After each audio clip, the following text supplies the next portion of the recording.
दोस्तों, आदाब। आज हम फेसबुक लाइव जो हमारे CIL की जानिब से शुरू किया गया है, मैं इसके लिए सबसे पहले अपने सेंटर के चेयरपर्सन और अपने दो कोलिग का शुक्रिया अदा करना चाहूँगा। प्रोफेसर OP सिंह साहब, प्रोफेसर सुधीर प्रताप सिंह और डॉक्टर मलखान सिंह। मैं इनका शुक्रिया अदा करना चाहता हूं कि उन्होंने इस लेक्चर सीरीज़ का आगाज़ किया है, इसका सिलसिला शुरू किया है। और इस सिलसिले का बुनियादी मकसद, जैसा कि आप जानते हैं, कि इस कोरोना वायरस के इस पेंडेमिक की जो सूरत हाल है, लॉकडाउन की जो सूरत हाल है, जो सोशल डिस्टेंसिंग की सूरत हाल है, फिजिकल डिस्टेंसिंग की जो सूरत हाल है, इन कंपल्शंस में, इन मसाइल के साथ हमें जाहिर है कि अपनी जो तालीमी सरगर्मियाँ हैं, जो शिक्षा से संबंधित जो हमारी ज़रूरतें हैं, जो तकाज़े हैं, उनको भी हमें पूरा करना है। हमारी यूनिवर्सिटीज़ बंद हैं, क्लासेस नहीं हो रही हैं, लेकिन हम ऑनलाइन क्लासेस हम सब लोग ले रहे हैं और जाहिर है कि उसी लेक्चर सीरीज़ का ये सिलसिला है। आप सबका इस्तकबाल है इस सिलसिले में। आज के इस लेक्चर में आप सबका इस्तकबाल है। मैं ये वाज़ेह कर दूं शुरू में ही कि इस लेक्चर का जिस मौजू पर मुझे लेक्चर देना है, मंटू के हवाले से मुझे बात करनी है।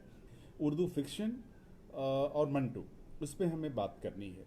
इसका बुनियादी मकसद ये है कि जो हमारे सिलेबस में, निसाब में, पाठ्यक्रम में जो विषय हैं, उनके हवाले से हम अपने छात्रों को इन लेक्चर्स के ज़रिए थोड़ा सा कुछ इनपुट दे सकें, उनको कुछ इंफॉर्मेशन हम उनको फ्राहम कर सकें, उनके साथ हम अपने कुछ नॉलेज को शेयर कर सकें। इसका बुनियादी मकसद ये है। जैसा कि मैंने अर्ज़ किया और आपने देखा होगा, जो उसका जो इश्तहार था, उसमें ये लिखा हुआ था कि ये मंटू के हवाले से, उर्दू अफसाने के हवाले से, और उर्दू अफसाने में मंटू का जो मुकाम है, उस पर गुफ्तगू हम आज करेंगे। दोस्तों, इससे पहले कि हम मंटू पे गुफ्तगू करें, थोड़ा सा एक बैकग्राउंड में आपको उर्दू फिक्शन का भी देना चाहता हूँ, ताकि मंटू की जो इनफरादियत है, जो मंटू की अपनी अलग जो शनाख्त है, जो अलग आइडेंटिटी है उर्दू फिक्शन निगारी में, वो भी वाज़ेह हो सके। हम सब जानते हैं कि साहित्य या अदब, लिटरेचर, बुनियादी तौर पर इंसान के अपने जज्बात, एहसासात का इजहार होता है।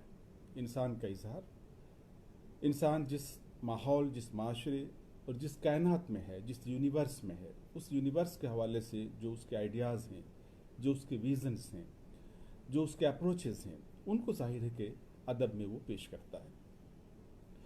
और इस तरह से हर अहद का अदब, हर ज़माने का अदब अपने अहद का तर्जुमान होता है।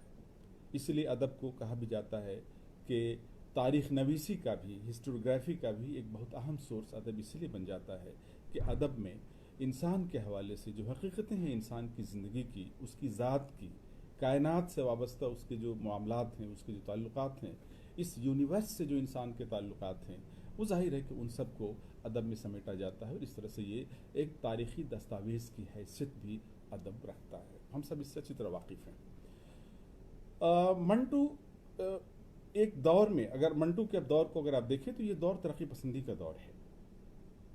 और तरक्की पसंदी के दौर तक आते आते हमारा उर्दू फिक्शन, बल्कि अगर हम कहें हिंदुस्तानी फिक्शन भी अगर हम कह सकते हैं, इंडियन फिक्शन हम कह सकते हैं, चाहे वो हमारी दूसरी ज़बानों के, उर्दू के अलावा हिंदी, बंगला, मराठी, पंजाबी, गुजराती, इन तमाम ज़बानों में जाहिर है कि कमो बेश एक ही साथ फिक्शन राइटिंग का आगाज़ भी हुआ, एक ही साथ कथा साहित्य का आगाज़ एक तरह से होता है। उर्दू में अगर आप देखें, कथा साहित्य के हवाले से अगर हम देखते हैं, तो दास्तानें आती हैं पहले, जो दास्तानों का एक सिलसिला था 1857 से कबल का सिलसिला, एक मखसूस किस्म के निज़ाम के हवाले से जो फिक्शन का दायरा जैसा हो सकता था, उस तरह का जाहिर है कि एक खाका दास्तानों में हमें मिलता है। उसके बाद 1857 के बाद के बदले हुए हालात में जिस तरह से हमने अपनी ज़िंदगी के मुख्तलिफ शोबे में तब्दीलियाँ महसूस की, और शौरी तौर पर भी हम उन तब्दीलियों की तरफ बढ़े, क्योंकि वो बदलते वक्त के तकाज़े के मुताबिक वो तब्दीलियाँ थीं और वो ज़रूरी तब्दीलियाँ थीं। और उनके हवाले से हमने देखा कि अदब में भी हमारे यहाँ तब्दीलियाँ रूनुमा होनी शुरू होती हैं। और अदब में जो तब्दीलियाँ आईं तो वो शायरी में भी आईं और फिक्शन में भी आईं। शायरी में भी आप देखेंगे कि बहुत सी नई असनाफ, मैं बल्कि अक्सर अपने स्टूडेंट्स को क्लासरूम में ये कहता हूँ कि हर अहद अपने इजहार के पैमाने खुद वज़ा करता है। हर ज़माना, हर अहद अपने इजहार का, अपने एक्सप्रेशन का जो पैमाना है वो खुद तय करता है, खुद वज़ा करता है, बनाता भी है। इसलिए आप देखेंगे कि कई सतहों पर, बल्कि कंटेंट से लेकर डिक्शन तक, तर्ज निगारिश तक, जो स्टाइल है लिखने का, उन तमाम सतहों पर तब्दीलियाँ रूनुमा होती हैं 1857 के बाद। जो लेटर 19th सेंचुरी है उसमें हम देखते हैं कि ये सारी तब्दीलियाँ निस्फ आखिर में, 19वीं सदी के निस्फ आखिर में ये सारी तब्दीलियाँ रूनुमा होती हुई हमें नज़र आती हैं। हम देखते हैं कि नज़्म नगारी का सिलसिला शुरू होता है, गज़ल का सिलसिला जारी रहता है, लेकिन गज़ल का जो कंटेंट है वो बदल जाता है। नज़्म नगारी एक नई सिन्फ के तौर पर, एक नई विधा के तौर पर, शायरी की, उर्दू शायरी की एक नई विधा के तौर पर नज़्म नगारी का आगाज़ होता है। उसी तरह से और भी कई दीगर असनाफ का आगाज़ होता है। और फिक्शन की सतह पर हम देखेंगे कि दास्तान को रिप्लेस करके नावल का आगाज़ होता है और नावल में नई ज़िंदगी, जो नई ज़िंदगी के तकाज़े थे, बदलते हुए माहौल में उस अहद के इंसान के सामने जो चैलेंजेस थे उनको एक तरह से पेश करने की कोशिश उर्दू फिक्शन में हुई और एक नावल नगारी का आगाज़ हुआ। बैक वक्त हमारे यहाँ देखेंगे कि 2 नावल नगार ऐसे हैं उस अहद में जिनके हवाले से उर्दू नावल नगारी शुरू होती है, जिनको उर्दू नावल नगारी का पायनियर, बुनियाद गुजार कहा जाता है। एक तो है नज़ीर अहमद और दूसरे हैं पंडित रतन नाथ सरशाह। ये जाहिर है कि एक का ताल्लुक दिल्ली से है, दबिस्तान दिल्ली से, दिल्ली स्कूल से है, और दूसरे का ताल्लुक लखनऊ के दबिस्तान से, लखनऊ स्कूल से। गोया ये एक हिंदुस्तान की सतह पर इस तरह की जो तब्दीलियाँ थी वो रूनुमा हो रही थी। और दिल्ली में नज़ीर अहमद ने जो नावल लिखे उनमें यहाँ जिस तरह से मुतवस्सित तबके या जो उस अहद का जो जवाल था, जिस तरह का उस जवाल में जो जिस तरह का वो जो जवाल वाली तहजीब के जो मसाइल थे, उसके सामने जो चैलेंजेस थे, जो निज़ाम जिसका जवाल हो चुका था और एक नया निज़ाम उसकी जगह उभर रहा था, उन तमाम तनाजुर में उस अहद के मसाइल को उन्होंने समेटने की कोशिश की। और जाहिर है कि वो सिर्फ दिल्ली स्कूल से ताल्लुक़ उनका ज़रूर था, लेकिन वो मसाइल सिर्फ दिल्ली के नहीं थे, वो मसाइल पूरे मुल्क के थे। उसी तरह से लखनऊ में पंडित रतन नाथ सरशाह जो हैं, जाहिर है कि उनका एक बहुत अहम नावल है फसाने आज़ाद। वो उस तरह से और भी दीगर नावल हैं उनके, उन्होंने उस नावल में भी उस अहद के लखनऊ की जो तहजीब थी, जो माशरत थी, उसके सामने जो चैलेंजेस थे, जिस तरह के मसाइल से दो चार थे उस अहद के लोग, उस तहजीब से वाबस्ता अफराद, जाहिर है कि उनको उन्होंने अपने उस नावल में समेटने की कोशिश की। इसी तरह से सिलसिला जब आगे बढ़ता है, 20वीं सदी का आगाज़ होता है, तो हम देखते हैं कि एक नई सिन्फ फिक्शन में अफसाने की एक नई सिन्फ आती है। और वो नई सिन्फ है जिस तरह से अब जाहिर है कि हालात बदल रहे थे और उसमें दुनिया के भी अदबियात का असर हमारे ऊपर पड़ रहा था। हम अब एक जजीरा नहीं रह गए थे, हम कोई आइसोलेशन में नहीं थे, अब हम दुनिया का एक हिस्सा बन चुके थे। पहले भी दुनिया का हिस्सा हम किसी न किसी तौर पे थे, लेकिन अब जो दुनिया थी जिस तरह की, जाहिर है कि इस दुनिया, बदली हुई दुनिया के तकाजे नए थे।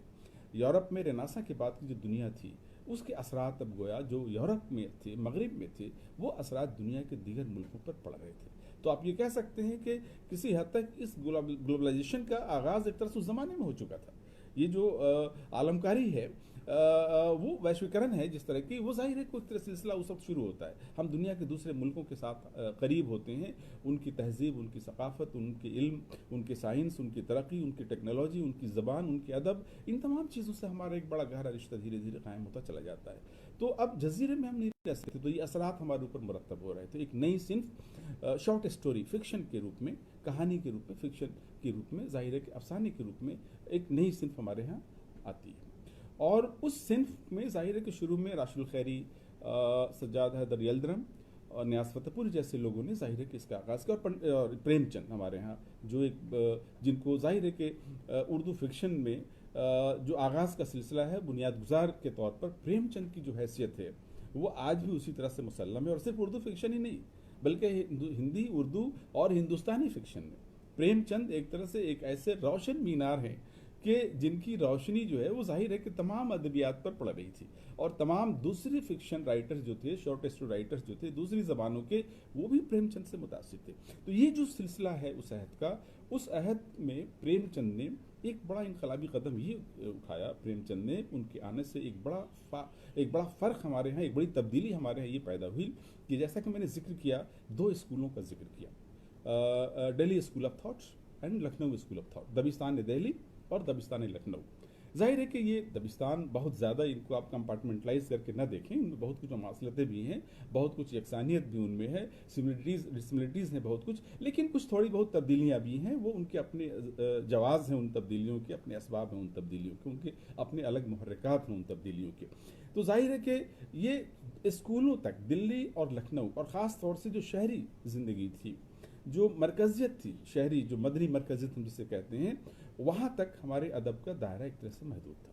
प्रेमचंद ने फिक्शन की दुनिया में एक ऐसा इनकलाब पैदा कर दिया अपने लेखन के ज़रिए कि अब गोया ये इन दबिस्तानों के दायरे से बाहर निकल करके हमारा अदब गाँव में, देहात में, कस्बों में, छोटे शहरों में पहुँचने लगा। और ये इसलिए मुमकिन हो सका कि 1857 की बाद की तब्दीली के बाद से हमारे यहाँ जो इस्लाही तहरीकें चली थी, तालीम के हुसूल की तरफ जो एक नया रुझान पैदा हुआ था, और एक तरह की जो माशरे में जिस तरह से इस्लाह की कोशिशें हुई, अलग अलग रिफॉर्म की कोशिशें हो रही थी, अलग अलग जमातों की तरफ से, अलग अलग तंजीमों की तरफ से, अलग अलग कम्युनिटी की तरफ से, और उसमें तालीम का जो फ़रोग़ हो रहा था, उस तालीम ने अब गोया शहरों से बाहर निकल कर छोटे कस्बों और छोटे शहरों तक, गाँव तक गोया तालीम की रोशनी को एक तरह से पहुँचाने का काम किया था उन इस्लाही तहरीकों ने।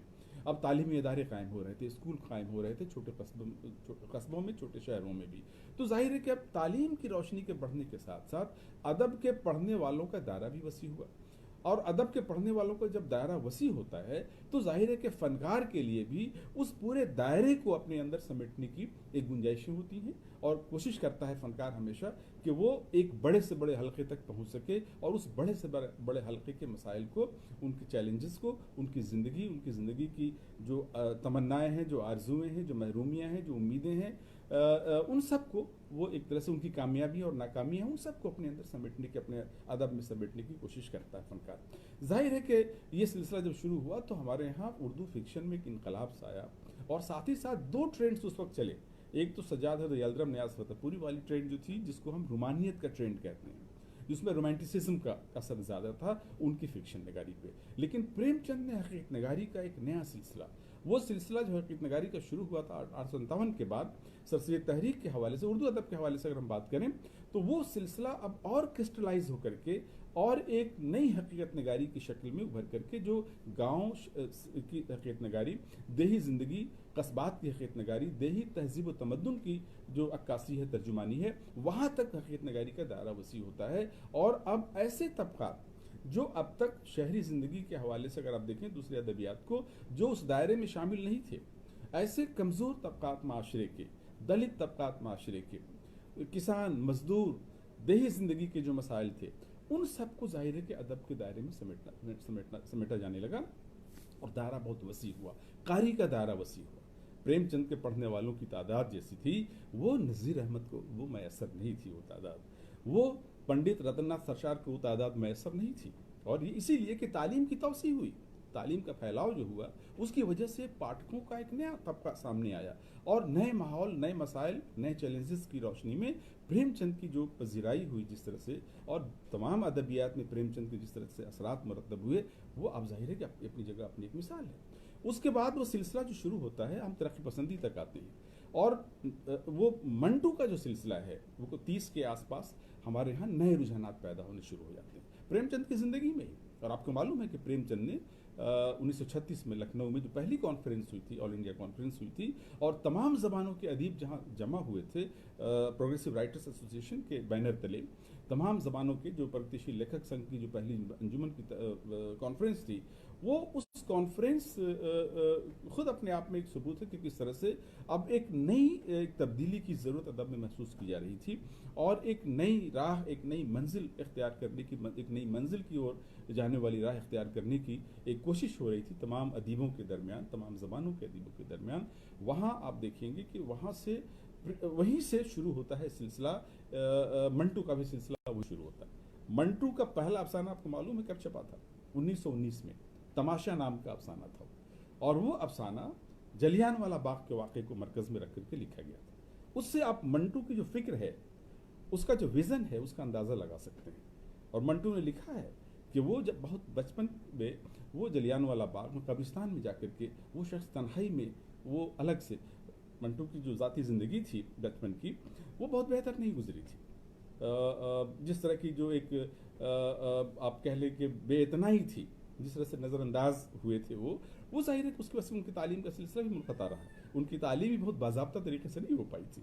तो वो जो सिलसिला था, मंटू जाते थे कब्रिस्तान में, जलियांवाला बाग में जाकर के वो सोचते थे, 7 साल 8 साल का बच्चा वहाँ सोचता था कि वो किस तरह से ऐसा इनकलाब वो पैदा कर दे कि जिससे रातों रात अंग्रेज़ों की हुकूमत को इस मुल्क से उखाड़ कर फेंक दिया जाए।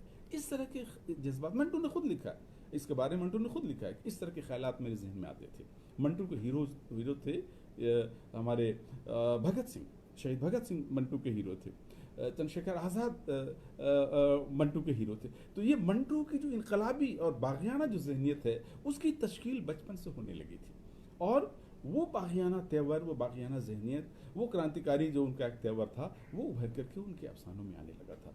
और जाहिर है कि उनकी अफसान निगारी की तरफ जो रुझान उनका पैदा होता, उसमें एक बारी अलीग जो हैं, वो कॉमरेड बारी अलीग जो अमृतसर में रहते थे, अखबार एक निकालते थे, वो गोया उनकी जो तरबियत हासिल हुई मंटू उनके कांटेक्ट में आए, और उन्होंने मंटू की जो पूरी जो जहानत थी, उसको बारी अलीग ने, कॉमरेड बारी अलीग ने उसको अच्छी तरह से परखा और समझ लिया था, और उन्होंने उनको तर्जुमे का काम दिया, अंग्रेजी से तर्जुमा।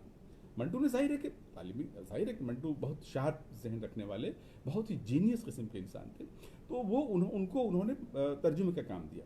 जो खबरें आती थी, आलमी खबरें सियासी खबरें, उन सब के तर्जुमे देते थे।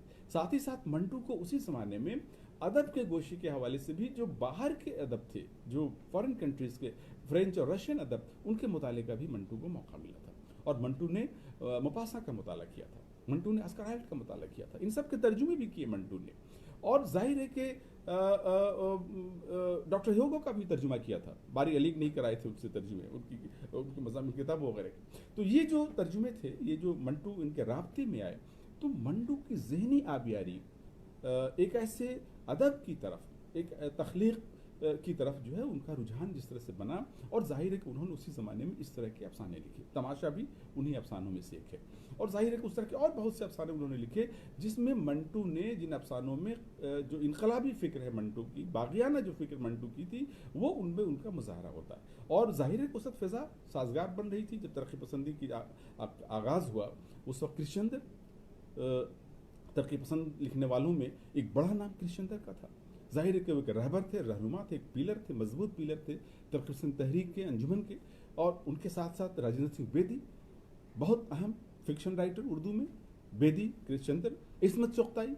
और उसी दौर में, उसी अहद में उन्हीं के साथ मंटू ने भी अपनी अफसाना निगारी का आगाज़ किया था। और मंटू के भी शुरू के अफसाने में आपको उसी तरह के मौज़ूआत मिलेंगे जिस तरह के मौज़ूआत आम तौर पर दूसरे प्रगतिशील लेखकों के यहाँ, कथाकारों के यहाँ, या तरक्की पसंद अदीबों के यहाँ, आपको फिक्शन राइटर्स के यहाँ जो मौज़ूआत मिलेंगे, जो कंटेंट, जो जिस तरह के मसाइल, जिस तरह के टॉपिक्स हैं, उन्हीं को उन्होंने इख्तियार किया। लेकिन रफ्ता रफ्ता मंटू को ये अंदाज़ा हो चला कि फ़िक्शन निगारी सिर्फ ख़ारजी अवामिल की तर्जुमानी का नाम नहीं है, या अदब सिर्फ ख़ारजी अवामिल को पेश करने का नाम नहीं है, सिर्फ उसकी तर्जुमानी का नाम नहीं है, बल्कि यहाँ से मंटू की जो फ़िक्र है उसमें एक बड़ी तब्दीली आती है। और मंटू अब खारिज से बातिन की तरफ का सफ़र करता है। इंसान का जो खारिज है, जो खारजी अवामिल हैं, जाहिर है कि दिगर जो फिक्शन राइटर आप देखें कि चंदर के यहाँ आपको खारजी अवामिल के हवाले से उस अहद के जो मामलात हैं, उस अहद के जो मसाइल हैं, उस अहद की जो कदरें हैं, जिस तरह की जो मुख्तलिफ़ तबक़ात, ख़ास तौर से जो पसमानदा तबक़ात हैं, उनके जो मसाइल हैं, उनको उन्होंने एक पसंदाना नज़रिए के साथ जिस तरह से पेश किया है, उनमें जाहिर है कि दिगर अवामिल के साथ साथ खारजी अवामिल पर ज़ोर ज़्यादा है। क्योंकि तरक्की पसंदी का तकाजा था कि खारजी अवामिल के हवाले से जो बुनियादी मसाइल हैं माशरे के, इज्तिमाई ज़िंदगी के, उनको पेश किया जाए।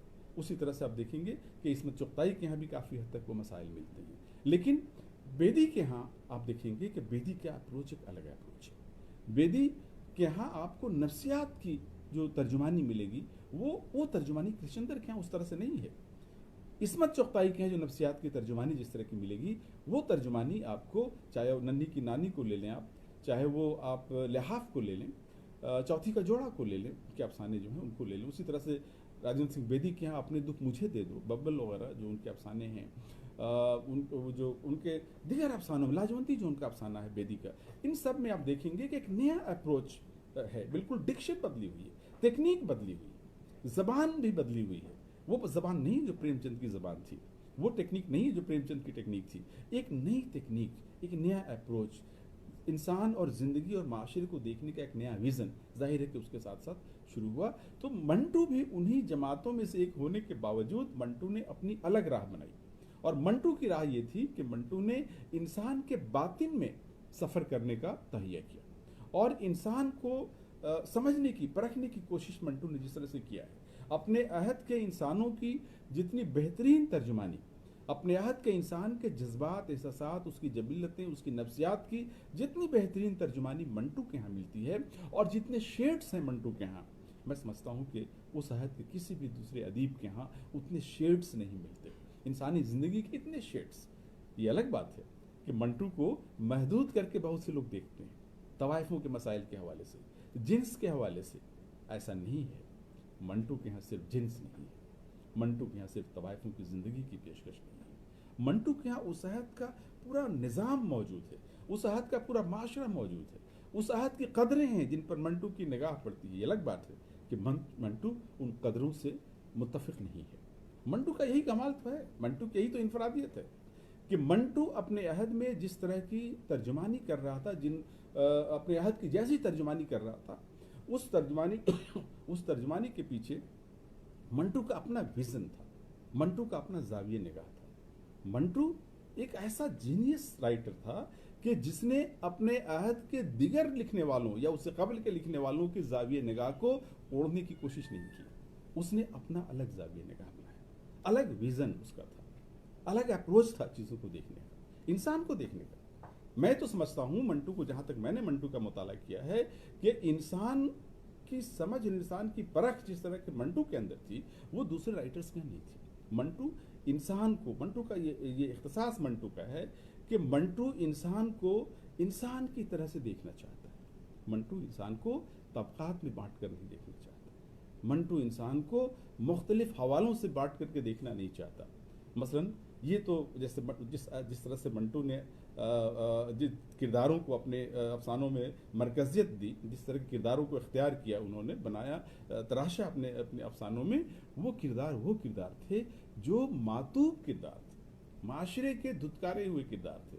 माशरा जिनको बहुत पस्त किरदार मानता था, माशरा जिनको मानता ही नहीं था अपने माशरे का हिस्सा, वो उनको एक बहुत ही नफरत की निगाह से देखता था माशरा उनको। ये चोर है, ये उचक्की है, ये बदमाश है, ये शराबी है, ये उबाश है, ये बदकार है, ये आवारा है, इस तरह की कैटेगरीज बना रखे थे। और उनको कभी खातिर में दिगर जो शहर के लिखने वाले लोग थे वो उस तरह से नहीं लाते थे। मंटू ने ऐसे किरदारों को यकजा किया, ऐसे किरदारों पर मंटू की निगाह गई। और क्यों गई? क्योंकि मंटू उस जाविये से इत्तफाक नहीं करता था जो माशरे का आम जाविया था। यानी शरफा ने जो जाविया बना रखा था माशरे को देखने का, जो कदरें शरफा ने गढ़ रखी थी माशरे के लिए, मंटू उन कदरों को निगेट करता है, उन वैल्यूज़ को निगेट करता है। और मंटू इंसान को देखने के लिए इंसानियत के हवाले से नई कदरें वज़ा करता है। इंसान को कैसे देखना चाहिए, नया जाविया इंसान को देखने का क्या होना चाहिए। मंटू हर इंसान के अंदर इंसानियत का एक छुपा हुआ जौहर तलाश करता है। वो ये मान के चलता है, मंटू का अटूट यकीन है इंसानियत पर। मंटू ये समझता है कि इंसान चाहे जो भी हो, जो भी उसका पेशा हो, जो भी चाहे उसकी हरकतें हो, वो चाहे जिस तबके से ताल्लुक़ रखता हो, लेकिन वो बुनियादी तौर पर इंसान है। उसके अंदर एक जौहर है इंसानियत का, और उस जौहर को निकाल करके मंटू लाता है। बिल्कुल उस तरह से जैसे एक गोताखोर, एक गवास उतरता है समंदर में, समंदर की तारीकियों में, समंदर की गहराइयों में, कीचड़ में उतरता है समंदर के अंदर, और वहां से सीप के अंदर से उस मोती को निकाल करके लाता है, जिस मोती की बड़ी अहमियत तो जौहर है। जाहिर है कि उसी तरह से मंटू उतरता है, इंसान के बातिन में उतरता है और वहां से छुपे हुए उस जौहर को निकाल करके लाता है। और इस तरह से वो उस जौहर को निकाल करके लाता है, उस मोती को निकाल करके लाता है कि जो किनारे पर साहिल पर तमाशा देखने वाले जो लोग हैं उनकी निगाहें खीरा हो जाती हैं, चकाचौंध हो जाती हैं और शॉक्ड हो जाती हैं, क्योंकि हमने कभी सोचा नहीं था कि मंटू इस तरह से उस तरह के इंसानों के अंदर से इंसानियत कैसे जौहर को निकाल करके लाएगा और ऐसे उछाल देगा सतह आप पर, और इस तरह से इंसानों की निगाहें खीरा हो जाएंगी उससे देखकर। ये मंटू का वतीरा है। मंटू ने इस फन को इस तरह से अपनी फिक्शन में जिस तरह से इंसानी जौहर को पेश करने का एक काम अंजाम दिया है, जाहिर है कि मंटू की इनफरादियत उससे वाबस्ता है। इस तनाजुर में अगर आप देखें तो आप देखेंगे कि मंटू एक इनकलाबी भी है, एक बागी भी है, एक नफ्सियात निगार है। मंटू के बारे में जो सबसे बड़ी जो मंटू की सिफत है वो ये है कि मंटू इंसानी नफ्सियात की तहों तक पहुंचता है। अलग अलग तबकात, अलग अलग जिंदगी के शोबे से ताल्लुक़ रखने वाले अफराद, उन अफराद के अंदर जो नफ्सियात जिस तरह की मखसूस सूरत हाल में उनकी पैदा होती है, उस नफ्सियात को मंटू ने समझने और उसको अपनी गिरफ्त में लाने की कोशिश की। और नफ्सियात माशरे के मुख्तलिफ अफराद, मुख्तलिफ सेक्शंस, मुख्तलिफ तबकात के लोगों की नफ्सियात को पहुँचना, वहाँ तक उसको छूना, उसको मस करना, ये हर कस और नाकस के बस का रोग नहीं हो सकता।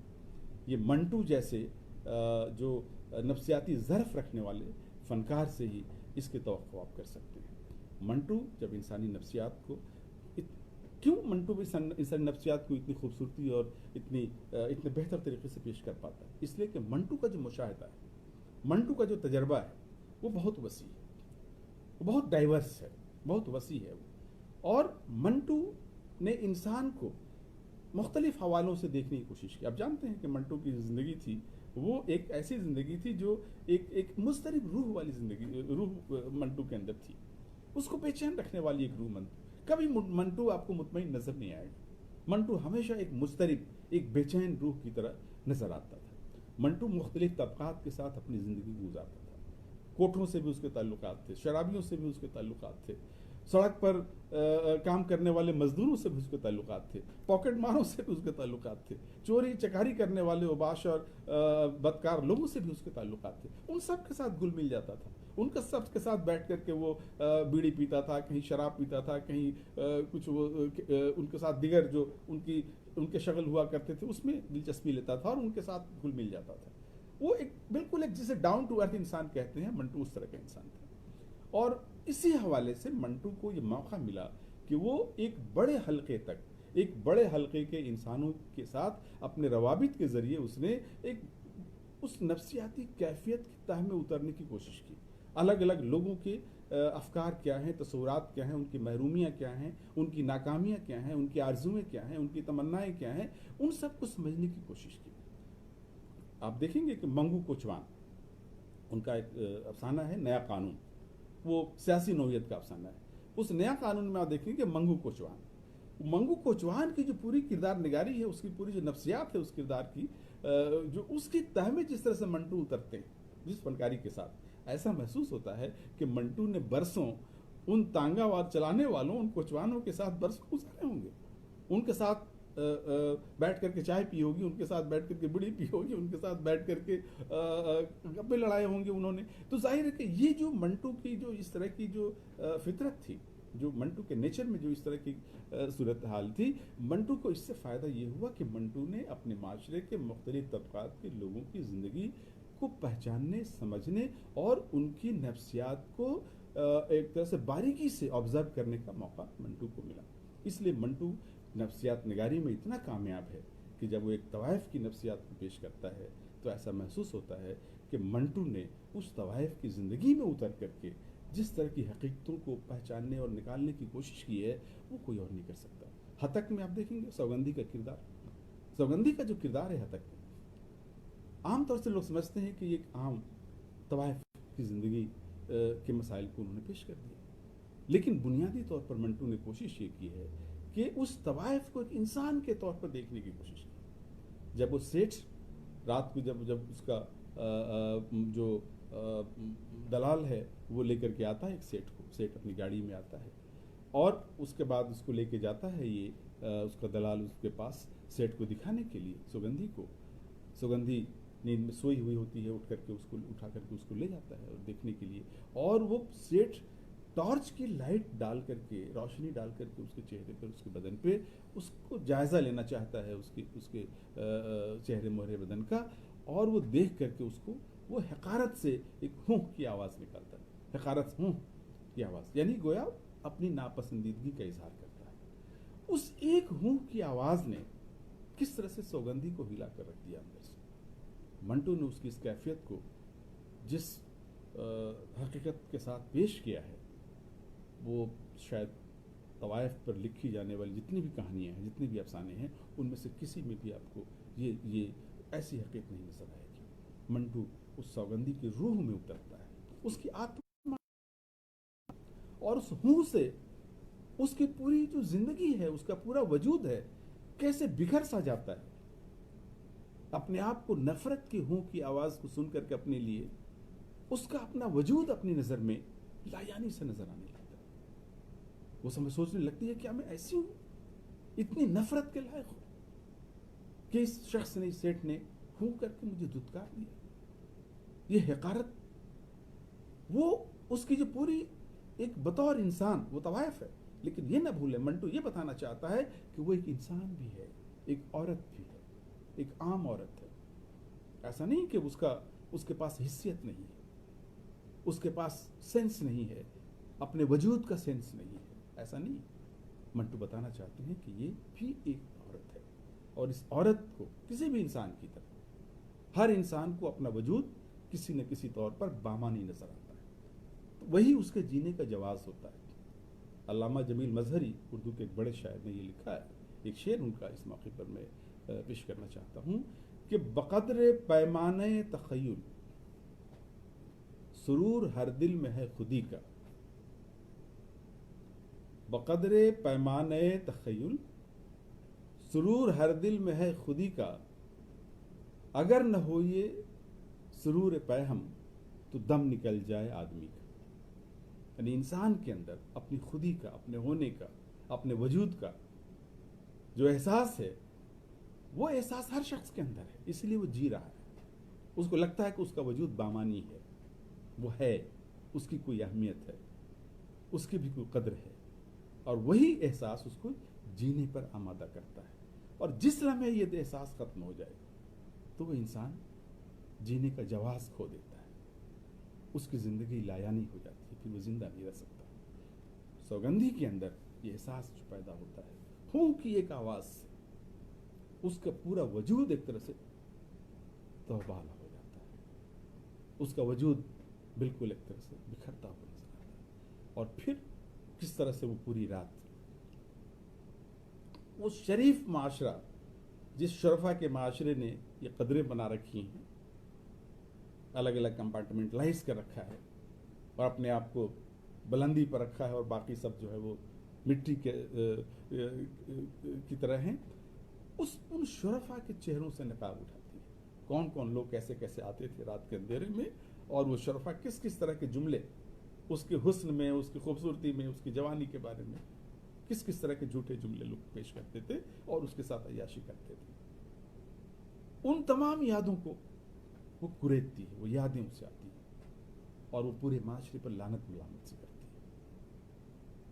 उसमें एक सिपाही है जो अक्सर आता है उसके पास, और वो आकर के उसे झूठी मोहब्बत और इश्क का इजहार करता है, और अक्सर उसी से पैसे लेके जाता है, उसी को बेवकूफ बना करके, सौगंधी को ही ठग करके, बेवकूफ बना करके वो उसी से पैसे ऐड करके ले जाता है। लेकिन सौगंधी ये जानते हुए कि इश्क का इसका ढोंग जो है वो झूठा है, ढोंग ही है ये, फिर भी वो उसकी मदद करती है, समझती है कि शायद परेशानी में है, इसकी मदद कर देते हैं, उसको पैसे देती है। हालांकि खुद भी बदहाल है, ऐसा नहीं कि बहुत अमीर तवाइफ है, बहुत बदहाल है, लेकिन इसके बावजूद जो भी पैसे उसके पास हैं वो उसमें से वो लेके चला जाता है, उसको दे देती है। और ये जानते हुए भी कि ये ढोंगी है, इश्क का जो मुजाहरा मेरे पास कर रहा है ये सिर्फ ढोंग है, लेकिन इसके बावजूद उसका दिल रखती है, उसके इश्क को वो ये नहीं उसको बताती कि तुम झूठे हो, तुम फरेबी हो, बल्कि ये तासुर देती है कि वाकई उसका जो तसव्वुर, जो इसका इजहार जिस तरह से वो कर रहा है वो सही है। ये उसके जीने का जवाब है। ये सब माशरा कैसे उसको एक्सप्लॉइट कर रहा है, माशरा कैसे उसकी मासूमियत को एक्सप्लॉइट कर रहा है, उसको भी मंटू ने पेश करने की कोशिश की है।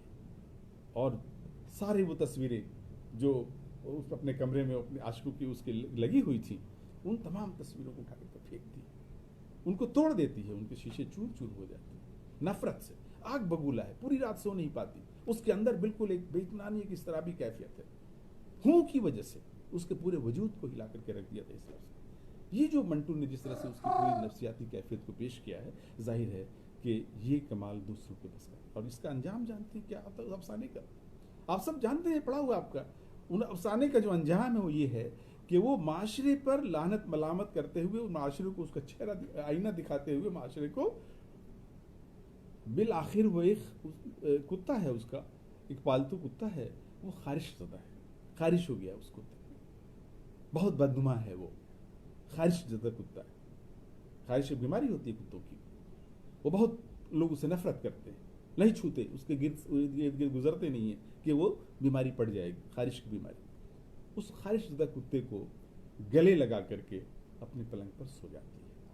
ये तमाम पूरी रात इस तरह भी कैफियत में गुजरते गुजरते सुबह होते होते वो उस कुत्ते को गले लगा करके सो जाती है। ये है वो क्लाइमेक्स अफसाने का, हतक जो अफसाना है। आप देखेंगे कि उसमें मंटू ने जो कमाल किया है वो ये कि अल्टीमेटली माशरे पर कितना बड़ा तमाचा है, माशरे के मुंह पर।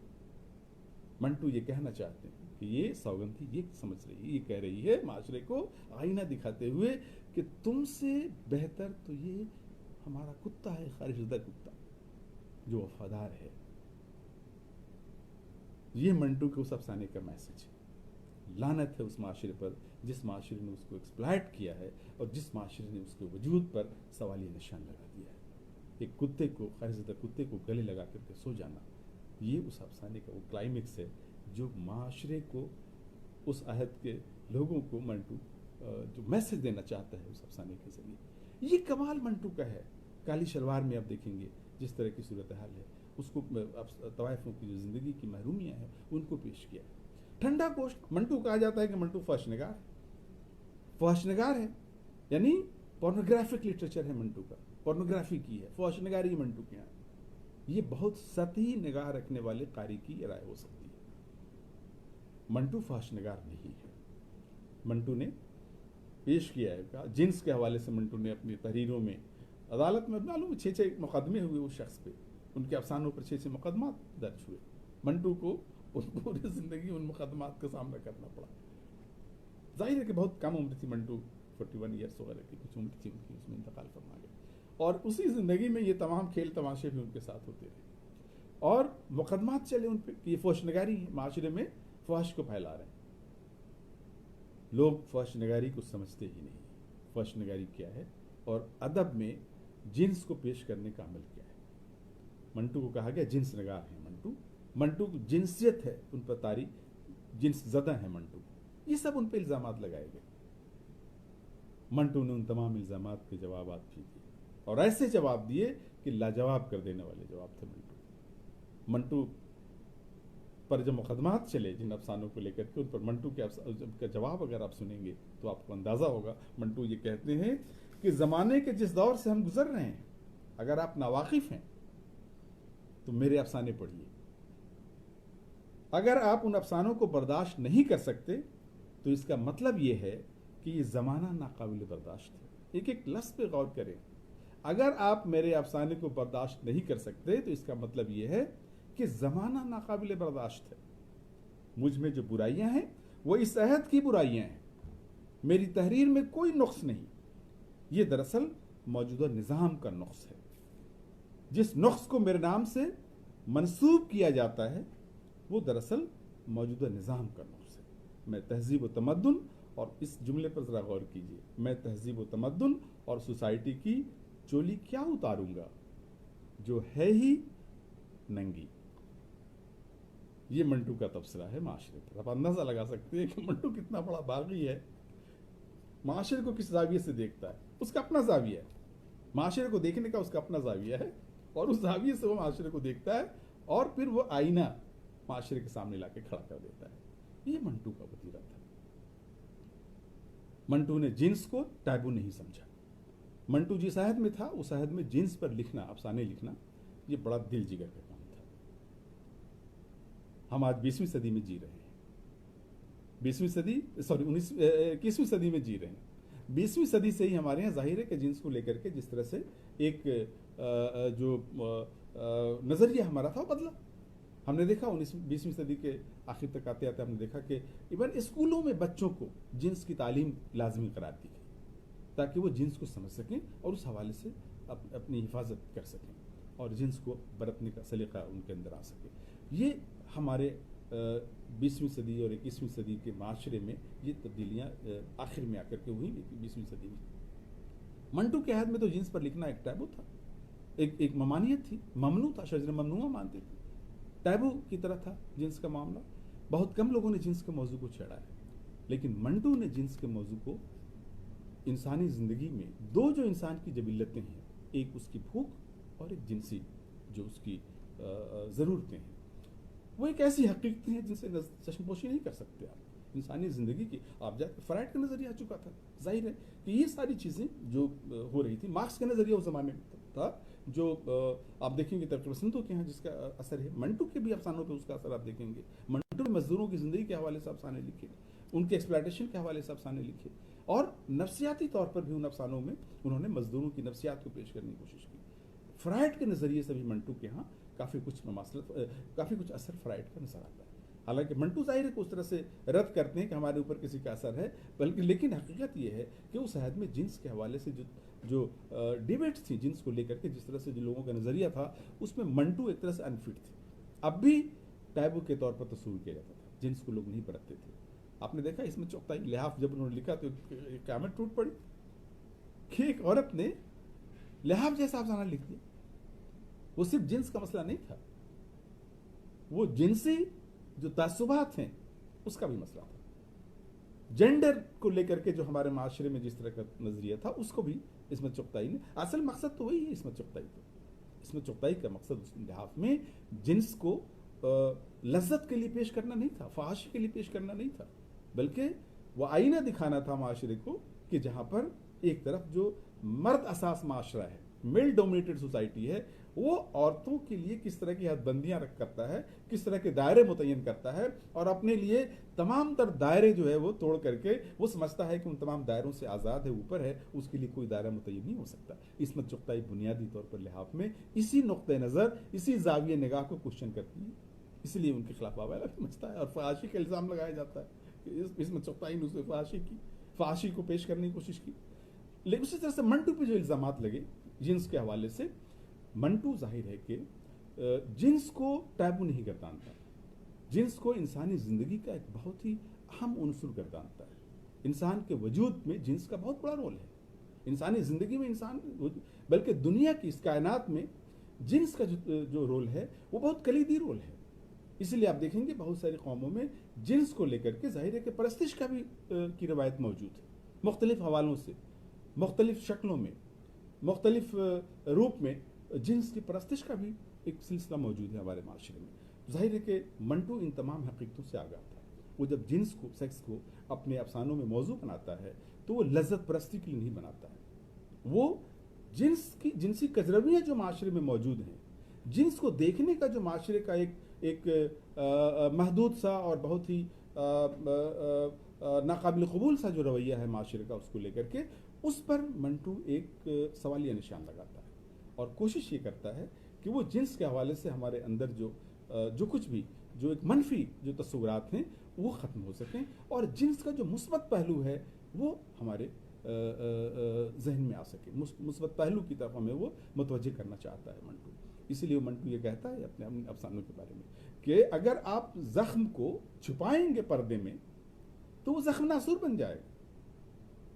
जरूरत इस बात की है कि उस जख्म की जर्राही की जाए, उस पर उस्तरा चलाया जाए ताकि वो जख्म हमेशा के लिए खत्म हो जाए।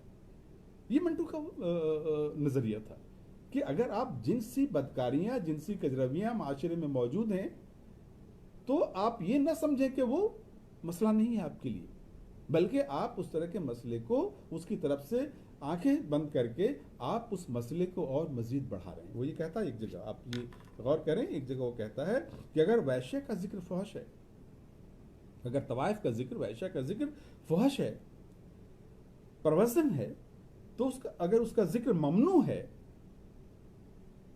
मना है, ममनू है, तो उसका पेशा भी ममनू होना चाहिए।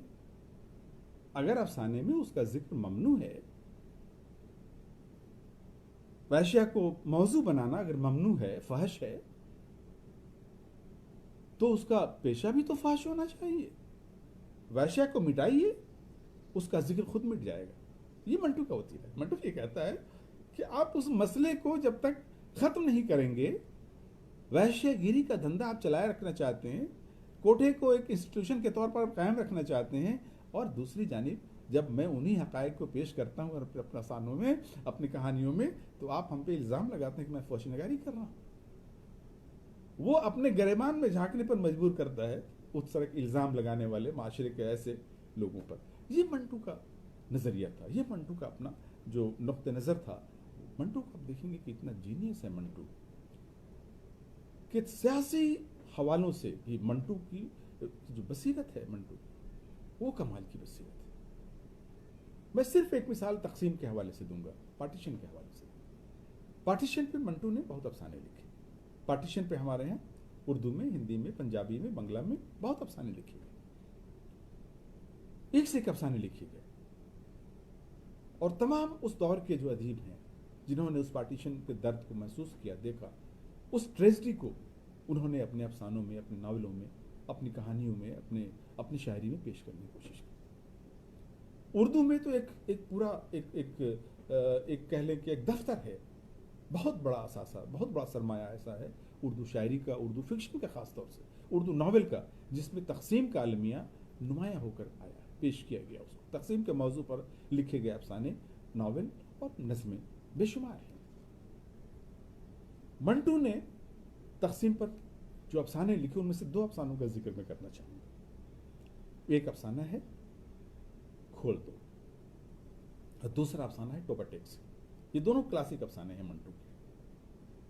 खोल दो, उस पर भी पाबंदी लगाने की बात की, मुकदमात चले थे मंटू पे कि मंटू ने खोल दो अफसाने में फहश निगारी की है। लेकिन क्या मंटू फहश निगारी के लिए अफसाना लिखता है? जो अहले नजर हैं उस अफसाने को पढ़कर उनकी आंखें भर आती हैं, शॉक्ड रह जाते हैं उस अफसाने को पढ़कर, जहां जाकर को अफसाना खत्म होता है। शॉकिंग है वो। मंटू अक्सर शौक देता है अपने, अक्सर अफसानों में वो अपने कारी को शौक देता है, ऐसी हकीकतों से आशना कराता है जिन हकीकतों से कारी आशना नहीं था। एक नई हकीकत, एक नई बसीरत अपने कारी को बख्शना चाहता है। यही तो कमाल है अदब का। वो अदब पारा, अगर आप कोई अदब पारा अगर आपकी बसीरत में इजाफा न करे, अगर आपकी हिस्सियत को टच न करे, तो बेकार है। मंटू के बेशतर अफसाने वो हैं जो हमारी हिस्सियत को टच करते हैं, हमारी सेंसिटिविटी को जागृत करते हैं, जगाते हैं। हमारी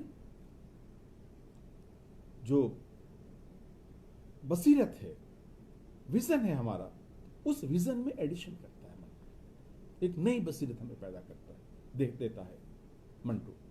अब देखेंगे खोल दो में सकीना एक जवान लड़की है, पार्टीशन के वक्त उसका बाप लेकर के यहाँ से भाग करके जाते हैं वो लोग, जिंदगी बचाते हुए जैसे तैसे ट्रेन में उसकी माँ को मार देते हैं, ट्रेन में दंगाई।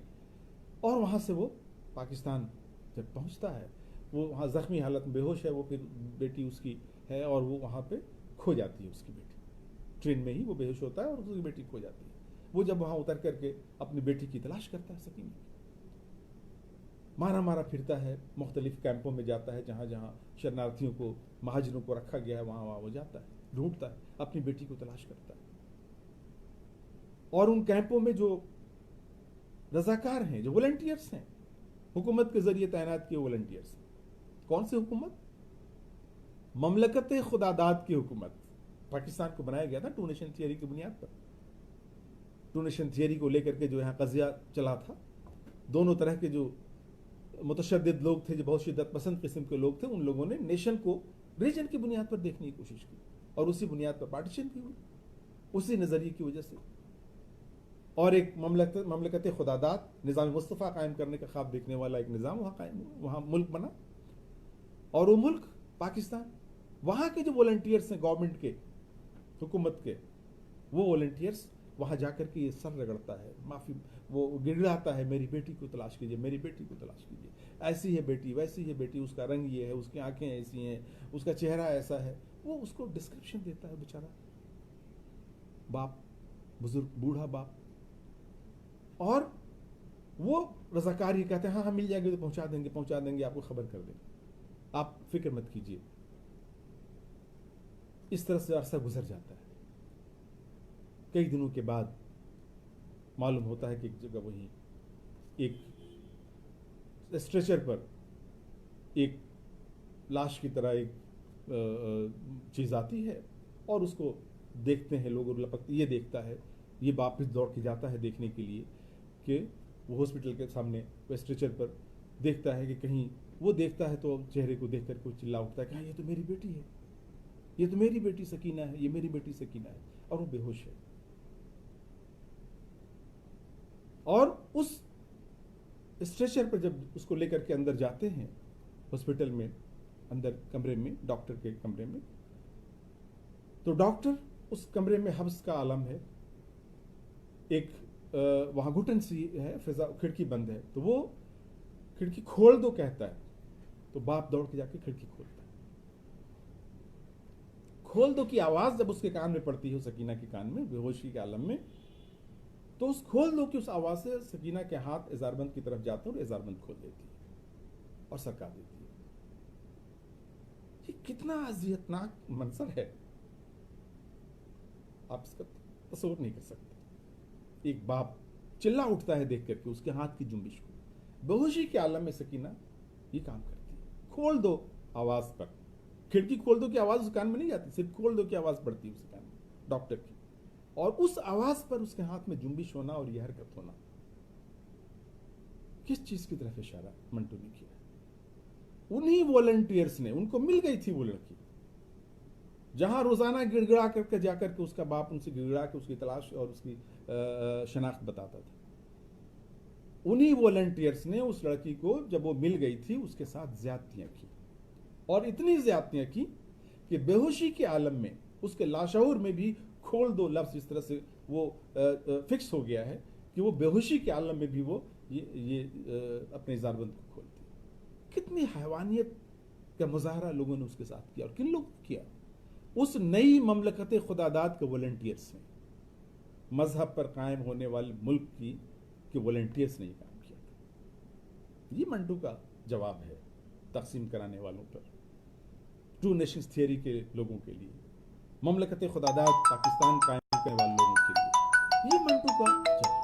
कितना बड़ा तमाचा है मंटू के मुंह पर, कितना बड़ा तमाचा मंटू ने माशरे के मुंह पर, उस तरह के लोगों के मुंह पर मंटू ने कितना बड़ा तमाचा मारा है। इस अफसाने में क्या आपको फहशनगारी नजर आती है? परवर्टेड जहन ही कह सकता है कि इसमें फहशनगारी है। रूह कांप जाती है इस अफसाने के उस मुकाम पर पहुंचकर। मंटू ने जिस तरह से जिस उसको मुकाम पर पहुंचाया उस अफसाने को, वहां जाकर के रूह कांप जाती। शॉकिंग है। यह है मंटू का नजरिया, मंटू का विजन देखने का। कितना बड़ा पॉलिटिकल विजन मंटू का है, कितना बड़ा इंसानी विजन है मंटू का, कितना बड़ा तहजीबी विजन है मंटू का, जो माशरे के चेहरे पर, उन लोगों के चेहरों पर जिन्होंने तकसीम को अमली जामा पहनाया था और तकसीम की वकालत की थी, उनके चेहरे पर कितना बड़ा तमाचा। आप टोबाटेक सिंह देखिए, दूसरा अफसाना। टोबाटेक सिंह बड़ा हसास्पद है, बहुत ही मसख़ेज़ सूरत हाल है कि जब वो तकसीम में हिजरत का अमल हो रहा था, हिंदुस्तान से पाकिस्तान, पाकिस्तान से हिंदुस्तान जाने का जो अमल चल रहा था, जो जिस तरह की हालत में लोग जा रहे थे, उनमें जब मुल्क बंटवारा हुआ तो ये भी तय हुआ कि जो कैदी यहाँ पे हैं, जो यहाँ पे पागल खाने में जो लोग हैं, उन पागल खानों का भी तबादला होगा। जो पाकिस्तान के पागल खाने वहां जाएंगे वहाँ के जो पाकिस्तान के पागल हैं पाकिस्तानी पागल खाने में जाएंगे, और जो हिंदुस्तान के पागल खाने हैं वो हिंदुस्तान के पागल खाने में आएंगे। वहाँ पर पागलों की हरकतों के जरिए मंटू ने तकसीम पर जो तबसरा किया है वो लाजवाब है, लासानी है, लाजवाब है। वैसा तबसरा आप कहीं नहीं पाएंगे। मंटू ने पागल खाने को चुना, वहाँ पागलों की हरकतें दिखाई, तकसीम के हवाले से क्या क्या हरकतें हो रही है, कोई पेड़ पे चढ़ करके कुछ नारे लगा रहा है, कोई कुछ आवाज दे रहा है, कोई कहीं कुछ कर रहा है। एक किरदार टोबा टेक सिंह का, नाम उसका मैं जहन से निकल रहा हूं, वो सिख सरदार जी हैं, और टोबा टेक सिंह के नाम से वो मशहूर है। क्योंकि टोबा टेक सिंह जाहिर है कि उनका एक तरह से वो ऐसा उनकी ज़बान से हमेशा टोबा टेक सिंह निकलता है, तकिए कलाम जिसे कहते हैं। टोबा टेक सिंह उनके गांव का नाम है, टोबा टेक सिंह के रहने वाले थे। और जब उनका तबादला होता है, उनका रिएक्शन ये है, लोग कहते हैं कि तुम पाकिस्तान जाओगे, हिंदुस्तान जाओगे, वो कहते हैं मैं टोबा टेक सिंह जाऊंगा, मुझे तो टोबा टेक सिंह।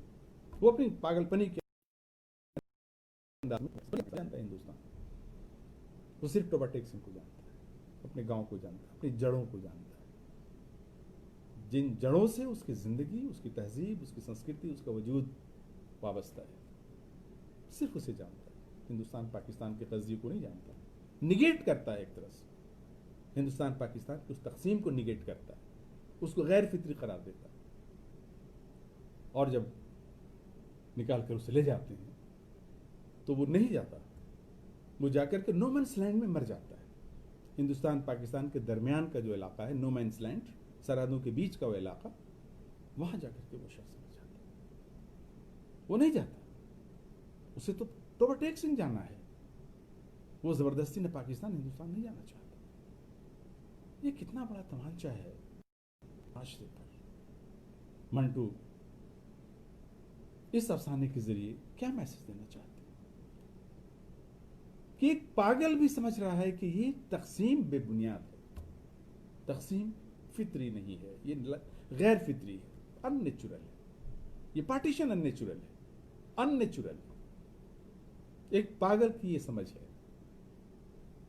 और पागल के इस समझ के हवाले से ये बताना चाहते हैं कि वो जी शऊर लोग, वो सेंसिबल लोग अपने आप को कहने वाले, वो इंटेलेक्चुअल, वो दानिशर, वो बड़े रहनुमा, वो बड़े पढ़े लिखे लोग जिन्होंने तकसीम को मिल करके एक साजिश के तहत तकसीम का अमल वजूद में जिस तरह से उसको अमली जामा पहना दिया था, उन जी शऊर लोगों के लिए ये जो पागल है वो एक तमांचा है उनके चेहरों के लिए। एक पागल को इतना पता है कि तकसीम गैर फितरी है, मगर जी शऊर लोगों ने, होशमंद लोगों ने, नेताओं ने, दानिश्वरों ने तकसीम को जिस तरह से बना दिया एक हकीकत, उन पर एक तमाचा है। मंटू इस तरह का जाविया रखता है, इस तरह का अप्रोच रखता है, और जाहिर है कि ये अप्रोच आपको दूसरों के यहाँ इस शक्ल में देखने को नहीं मिलेगा। ये मंटू का ही अप्रोच हो सकता है।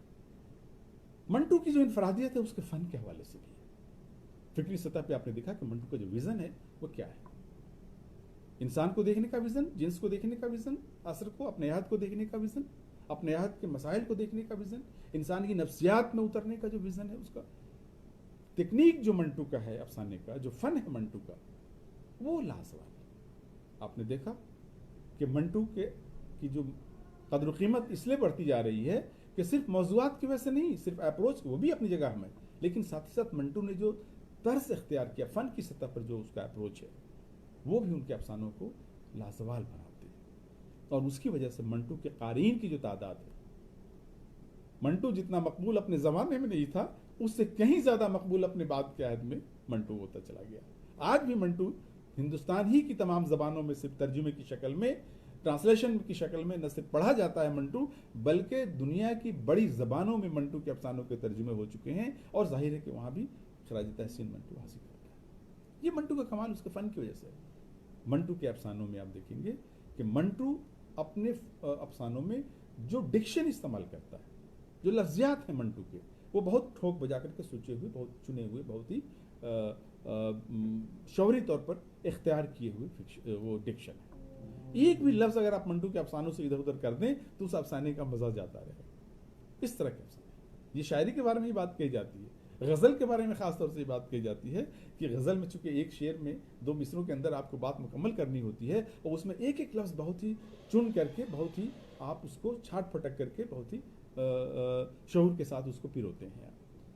मंटू अपने अफसानों में ये अमल करता है क्योंकि मंटू मालूम उनको वाकिफ़ है अफसाने के अमल से। मंटू ने आलमी सतह पर दिगर ज़बानों के अफसानों का भी मुताला किया था और अफसाना निगारी के फ़न से मंटू वाकिफ़ था, इसलिए अपने अफसानों में भी मंटू ऐसे टेक्निक को इस्तेमाल करता है, ऐसी लफ्ज़ियात को अपने अफसानों में वो दाखिल करता है कि जो टेक्निक, जो अफसाने, जो लफ्ज़ियात जो हैं वो अपनी जगह बामानी हैं। मानवी एक अलग जहान अपने अंदर समेटे हुए हैं, मानी की सतह पर एक दुनिया है।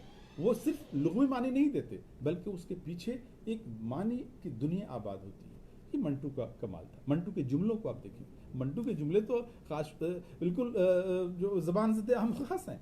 मंटू के बाज़ जुमले ऐसे शेर की तरह लोग पढ़ते हैं उन मंटू के जुमलों को।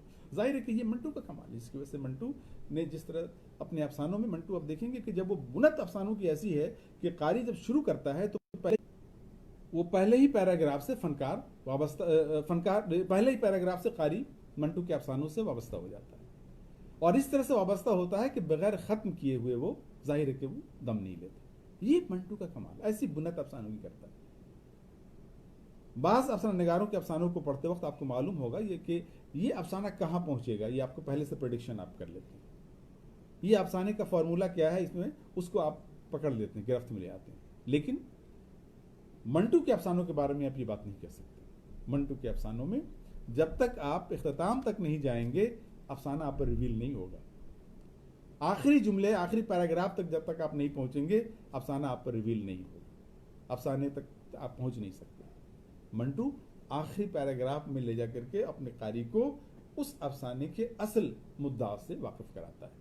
वो मुनकशिफ होता है वो अफसाना आखिर में जाकर के। ये कमाल है मंटू का, आखिरी पैराग्राफ में जाकर के। और असल में अफसाना वहाँ ख़त्म नहीं होता। मंटू का कमाल ये भी है, उसके फ़न का कमाल ये भी है कि वहाँ जाकर के अफसाना ख़त्म नहीं होता बल्कि वहाँ अफसाने का आगाज़ होता है। मंटू एक ऐसे मुकाम पर ले जाकर के अपने अफसानों का अख्तिताम करता है कि जहाँ से दरअसल अफसाने का आगाज़ होता है, जहाँ से कारी के जहन में अफसाना बनना शुरू होता है। कारी के जहन में अफसाने की एक नई बुनियाद पड़नी शुरू होती है, वो अफसाना आगे बढ़ता है कारी के जहन। ये कमाल है, यही तो है बसीरत इसे कहते हैं। फ़न्नी बसीरत, फ़िक्री बसीरत, अदबी हवालों से तहज़ीबी बसीरत, सकाफ़ती बसीरत, असरी बसीरत वो अपने कारी को देता है और वहाँ से एक नया अफसाना कारी के जहन में बनना शुरू हो जाता है। तो ये कमाल है मंटू का। और जाहिर है कि अगर आप देखें एक अपनी, मुझे लगता है वक्त ज़्यादा हो चुका है, मैं अपनी गुफ्तगू ख़त्म करूँगा। एक और जो हालत है इस वक्त, मंटू इतना ये ऐसी बसीरत रखने वाला वो फ़नकार था कि वो मुस्तक़बिल को भी देखता था। एक मंटू के इक़्तिबास पर, उसकी अपनी तहरीर से ही एक इक़्तिबास पर मैं अपनी बात ख़त्म करूँगा और वो भी हिंदुस्तान पाकिस्तान के तनाजुर में ही कहा गया है। आपको मालूम है कि मंटू पाकिस्तान नहीं गए थे। पार्टीशन में जो सब लोग पाकिस्तान, उनके तमाम अज़ीज़ व क़रीब चले गए, तमाम उनके घर के रिश्तेदार सब चले गए, मंटू तनहा रह गया। ताकि नहीं, क्योंकि निगेट करते थे वो पाकिस्तान को, वो तकसीम को निगेट करते थे। बहुत बाद में जब बीमार हो गए बहुत और उनकी हालत बहुत ख़राब होने लगी, कोई देख रेख करने की दुश्वारियाँ पैदा होने लगी, तो उनके लोग आकर के उनको ज़बरदस्ती लेके चले गए। ये मंटू ऐसा मंटू था। आप देखें, एक इक़्तिबास, हिंदुस्तान आज़ाद हो गया, पाकिस्तान आलम वजूद में आते ही आज़ाद हो गया था। ये जुमला आप देखें, गौर करें। हिंदुस्तान आज़ाद हो गया, पाकिस्तान आलम वजूद में आते ही आज़ाद हो गया था, लेकिन इंसान इन दोनों मुल्कों में गुलाम था। ये तबसरा है मंटू का। हिंदुस्तान आज़ाद हो गया, पाकिस्तान आलम वजूद में आते ही आज़ाद हो गया था लेकिन इंसान इन दोनों मुल्कों में गुलाम था। तासुब का गुलाम, तासुब नफरत, नफरत का गुलाम, बायसनेस का गुलाम, मजहबी जुनून का गुलाम, हवानियत का गुलाम और बर्बरियत का गुलाम। ये मंटू का तबसरा है हमारे दोनों मुल्कों के लिए, हिंदुस्तान के लिए भी, पाकिस्तान जो बरसगीर के लिए, कि मुल्क आज़ाद हो गया, लेकिन हम उस गुलामी से आज़ाद नहीं हुए। तासुब की गुलामी, मजहबी जुनून की गुलामी, हवानियत की गुलामी, बर्बरियत की गुलामी, वो आज भी माशाअल्लाह कायम है दोनों मुल्कों में। ये मंटू का तबसरा था। वह अंदाज़ा लगा सकते हैं कि मंटू की फिक्र, मंटू का विज़न किस नौइयत का विज़न था। वो सिर्फ अफसाने नहीं लिख रहा था, वो अपने अहद को अपनी बसीरतों से मुनव्वर कर रहा था। तो एक ऐसा फनकार था, एक ऐसा मीनार था मंटू, और आज भी है, कि जिसकी बसीरत की रोशनी हमारे जहनों को, आज के कारी के जहनों को, आज के पाठक के जहनों को भी आज के मसाइल के हवाले से मुनव्वर कर रहा है, रोशनी अता कर रहा है, अपनी रोशनी से हमारे जहनों को मुनव्वर कर रहा है। एक ऐसा मीनार है, ये मंटू का एहसास है। दोस्तों, मंटू के फ़न पर गुफ्तगू करने के लिए तो वक्त की क़ैद ज़ाहिर है कि वो लाहासिल है। एक लेक्चर में मंटू के तमाम पहलुओं का अहाता नामुमकिन सा है। बाज़ बुनियादी बातों की तरफ मैंने अपनी गुफ्तगू में इशारे किए हैं महज। इस पे ज़ाहिर है कि ज़रूरत है कि मंटू के की फ़िक्र के, फ़न के अलग अलग पहलुओं पर अलग अलग लेक्चर्स हों, और तब जाकर के शायद मंटू के साथ इंसाफ हो सकता है। मैंने अपने नाक़िस मुतालिक बुनियाद पर जो कुछ मंटू को जिस तरह समझा है, वो मैंने उसको आपके साथ शेयर किया है। मुझे उम्मीद है कि आप इस लेक्चर के हवाले से अगर आपके जहनों में सवाल होंगे तो वो भी आप मुझसे पूछ सकते हैं।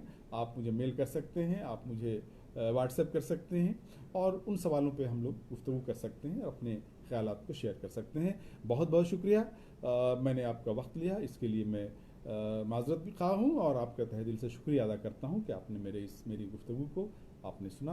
आपका बहुत बहुत शुक्रिया। सेंटर का शुक्रिया, हमारे अध्यक्ष महोदय का शुक्रिया, प्रोफेसर सुधीर प्रताप जी का शुक्रिया, डॉक्टर मलखान सिंह जी का शुक्रिया, इन तमाम शुक्रिया, और सब आप तमाम दोस्तों का बहुत बहुत शुक्रिया। आदाब।